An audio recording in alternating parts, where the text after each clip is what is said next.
অভিনেতার জলে ডুবে মৃত্যুর খবর যেন মাথায় আকাশ ভেঙে পড়ে স্ত্রী প্রিয়াঙ্কার। ঘনিষ্ঠ সূত্রে খবর, তড়িঘড়ি শুটিং ফ্লোর থেকে বেরিয়ে যান তিনি। যদিও প্রিয়াঙ্কার পক্ষ থেকে এখনও পর্যন্ত কোনো বিবৃতি আসেনি।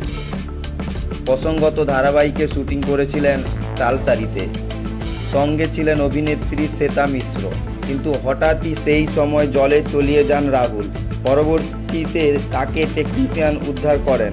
রাহুল চিরদিনই তুমি যে আমার ছবিতে হাত ধরে খ্যাতি পান। সেই ছবির নায়িকা প্রিয়াঙ্কা সরকারকে মন দেন। পরবর্তীতে তার সঙ্গে গাঁটছড়া বাঁধেন। যদিও মাঝে তাদের বিচ্ছেদ হয়েছিল, কিন্তু ছেলে সহজের কথা ভেবে ফের একসঙ্গে থাকা শুরু করেন রাহুল প্রিয়াঙ্কা। রাহুল অভিনয় ছাড়া সহজ কথা নামক একটি পডকাস্ট শো সঞ্চালনা করেন।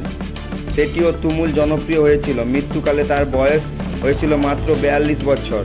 অভিনেতার প্রয়াণে স্তম্ভিত টলিউড পাড়া।